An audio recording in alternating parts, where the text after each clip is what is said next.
Hello guys, कैसे हैं आप? उम्मीद करते हैं आप सब खैरियत से होंगे, खुश होंगे। देखने जा रहे हैं नेक्स्ट पार्ट। एम्बेसी से फोन शुरू हो गया। वो आपका नाम गेस्ट से हटाना चाहते थे। हमने कहा इनवाइट करके कैंसिल नहीं कर सकते, पीछे बिठा देंगे, डिप्लोमेट से दूर रखेंगे।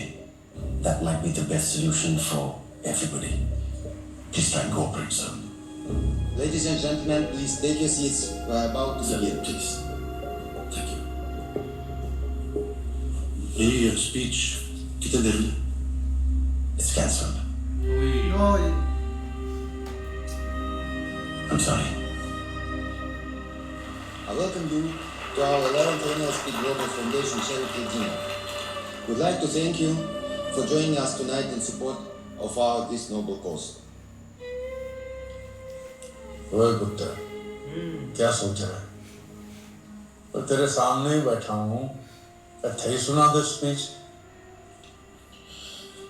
मुझे सबको सुनाना था। They have no right to deny me that. Ignore करना सीख पुत्र ऐसे लोगों को। चल एक काम करते हैं, कल आपकी गाड़ी में हम उस्ताद नंबर 3 का गाना लगा देते हैं, आनंद बख्शी। वो आपको ऐसे इंसल्टिंग लोगों से लड़ना सिखाएगा, ठीक है? संजू,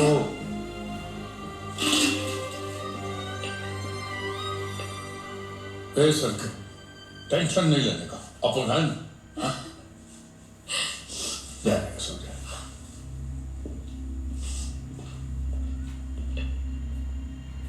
काश उस रात मैंने वो स्पीच डैड को सुनाती होती, क्योंकि अगली सुबह डैड उठे ही नहीं।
अगर लाइफ को रिवाइंड कर सकता तो वापस जाके डैड को ये स्पीच जरूर सुना देता।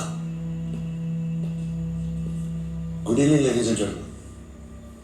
डैड, आज मैं बहुत मुश्किल काम करने जा रहा हूं, डैड को थैंक यू बोलने का काम। पहले कभी बोल नहीं पाया क्योंकि शब्द ही नहीं मिला।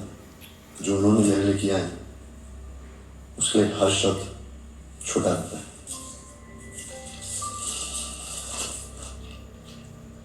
1981, एक तरफ अस्पताल में पड़ी बीवी, दूसरी तरफ ड्रग्स के नशे में पड़ा बेटा।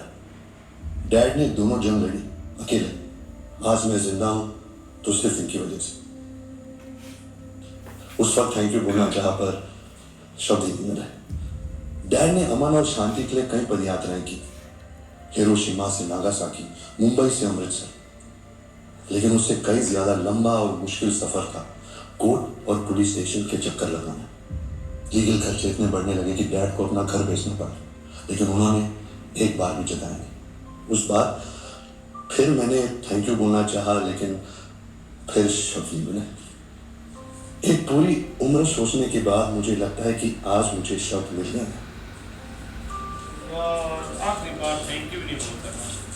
You deserve the better than that. आपका मुझसे कोई बेहतर बेटा होना चाहिए था, जो आपका सहारा बनता, नहीं कि मेरी तरह आपको बेसहारा करता, जो अपनी ईमानदारी के लिए नाम कमाता, अपनी बेईमानी के लिए, जो आप जैसा ज्यादा होता और मुझ जैसा कम। But you know what, Dad? वो दूसरा बेटा आपसे कभी उतना प्यार नहीं कर पाता जितना आपके नालायक बेटे ने किया। कभी कह नहीं पाया पर you're my hero, Dad. आप मेरा साहस हो, मेरा सम्मान हो, मेरा अभिमान हो, आप मेरी जान हो, Dad.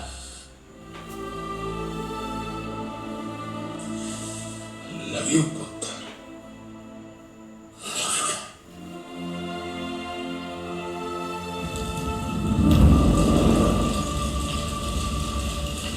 डैड अगर एक साल और जिंदा रहते तो वो बात सुन पाते जिसके लिए उनके कान तरस गए थे। Mr. Sanjay Dutt, I want to go on record and say, I do not find yourself to be a terrorist. But you are convicted under the Arms Act for 6 years. मुझे टाड़ा से बरी कर दिया गया। Gun रखने के जुर्म में मुझे आर्म्स एक्ट में 6 साल की सजा दी गई। जज ने क्लियरली कहा कि मैं टेररिस्ट नहीं हूं। पर अगली सुबह किसी अखबार ने नहीं कहा कि Sanjay Dutt is not a terrorist. सबने कहा Sanjay Dutt gets 6 years in the blast case. लोग आज भी समझते कि मैं टेररिस्ट हूं। I still feel insulted. Dad मुझे सिखाना चाहते थे कि मैं अपमान इंसल्ट्स को कैसे नजरअंदाज करूं। वो चले गए और उनका तीसरा उस्ताद एक रहस्य बन के रह गया। भाई लोगों, अगर आपको वो तीसरा उस्ताद मिले तो बता जरूर देना। चलता हूं, कल फिर हाजिर होगा आपका अपना संजू बाबा।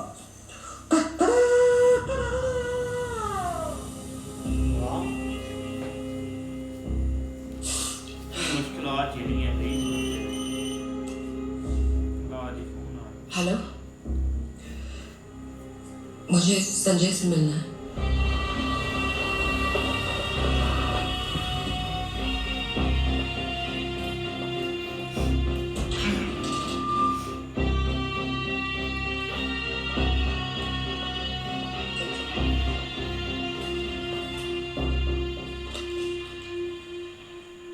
कैसे हो? बाहर नहीं जाने देते, बाकी सब फिट। या रूल्स बहुत सीरियसली फॉलो करते हैं। मुझे भी अंदर नहीं आने दे रहे थे। बिजी बॉयफ्रेंड का don't try this on me. मैं पिंकी नहीं हूँ। अब कमी से मिली। हाँ, तुमने अपनी रिकॉर्डिंग में कहा था कि जिस दिन आरडीएक्स की न्यूज छपी थी उस दिन कुछ ऐसा हुआ था कि दत्त साहब खुशी से रोए थे। हाँ, कमलेश की कहानी अलग है। वो जब तुमसे प्रीव्यू थिएटर में मिलने आया था तो दत्त साहब तुमसे कह रहे थे टू कन्फेस इन कोर्ट कि तुम्हें बॉम्ब ब्लास्ट की जानकारी थी।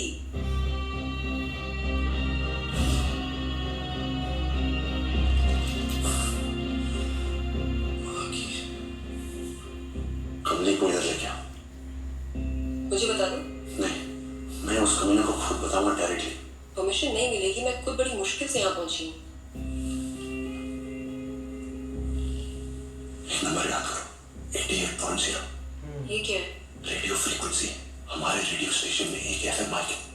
अगर आप कार जेल की दीवार के पास ले आओगे तो आपका कार का रेडियो इसकी फ्रीक्वेंसी पकड़ लेगा। कमलेश नहीं आएगा। उसको बोलो 6 जून को बुलाया, 11 बजे। वो मना नहीं करेगा। 6 जून, दत्त साहब का बर्थडे है। साला इमोशनली ब्लैकमेल कर रहा है। तुम आओगे प्लीज? है अब तो जाएगा।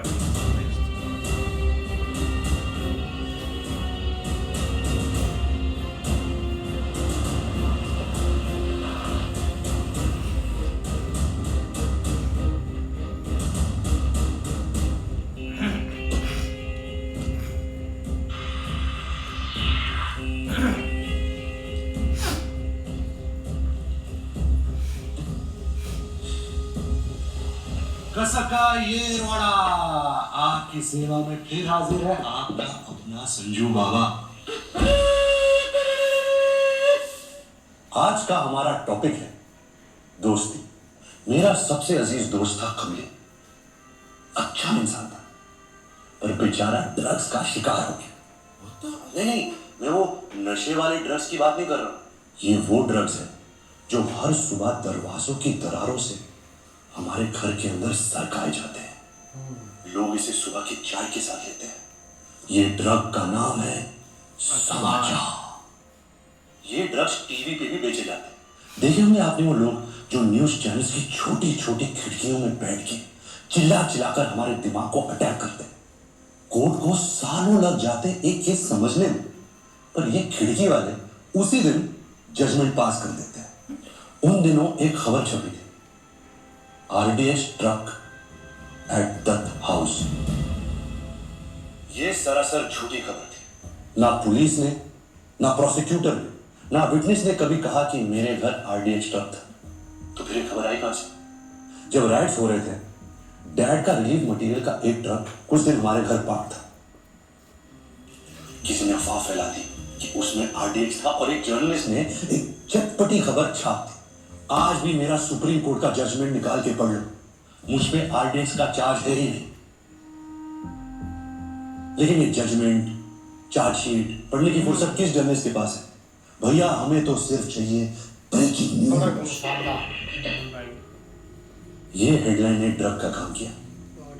कमली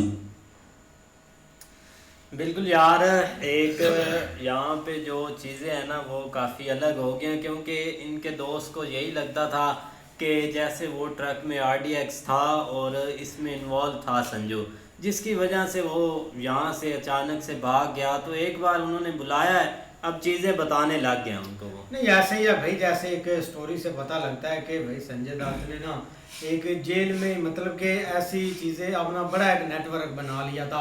हर बंदा उसकी बात मानता था और हर से वो बात मनवा भी लेता था। भाई अब तो सीधा सीधा क्लियर हो गया कि संजय दत्त का कोई भाई हाथ नहीं था। ये जो था ना ट्रक के बारे में, आरडीएक्स का ट्रक खड़ा था, ऐसा था उसमें भाई, वो तो बिल्कुल क्लियर हो गया। बाकी भाई उसको ना उसके ना मिसअंडरस्टैंडिंग थी उसके दोस्त को, वो अब क्लियर कर रहा है, देखते हैं भाई आगे। भाई जैसे ही वो अपने बाप को लेकर आया था स्पीच देने के लिए, तो वहाँ पर भाई उसको स्पीच देने से रोक दिया गया। और भाई जैसे वो घर पहुँचा तो उसके बाप ने बोला था कि इधर मुझे स्पीच सुना दो, लेकिन भाई वो बेचारा इमोशनल हो चुका था, उसने वो कागज़ फाड़ दिया और अगली सुबह भाई उसका बाप जो है वो मर गया। इस तरह भाई संजू को बाप का बहुत एक बड़ा असर सहारा था, जो समझ लो कि एक दोस्त की तरह वालिद ने भाई उसकी हर तरह भाई उसकी केयर की है, उसको हर मुश्किल वक्त से उसको निकाला गया। ये देखे कि उसके लिए भाई उसने क्या कुछ नहीं किया गया, उसने सब कुछ जो भाई एक नशा भी उसको भाई नशे भी उसको छुड़वाया, उसको हॉस्पिटल में दाखिल करवाया। फिर जब बात नहीं बनी तो तब उसने अपनी एक जो बीवी की जो एक वॉइस रिकॉर्ड की थी वो उसको सुनाई, तब भाई जाकर संजू को अपने आप को संभाल पाया था। नहीं बिल्कुल ऐसे ही है, लेकिन भाई जो स्पीच है वो तो वो नहीं सुना पाया अपने बाप को, लेकिन उसके बाद अपने आप को भाई उसने काफ़ी चेंज किया और बिल्कुल एक तरह का सीधे रास्ते पे आया। लेकिन यहाँ पे उसको भाई सज़ा ज़रूर हुई है, लेकिन उसके पीछे जो मेन चीज़ है ना वो बिल्कुल भी नहीं थी। जिस तरह एक उन्होंने कहा था कि ये बहुत बड़े एक काम में इन्वॉल्व था, वो नहीं है। लेकिन अब अपने दोस्त को सुना रहा है जो कि इसको बहुत बड़ा एक गिल्टी समझा था। लेकिन देखो अब आगे। हाँ जी, देखते हैं नेक्स्ट पार्ट में। तब तक के लिए अपना ख्याल रखिए। Good bye, take care.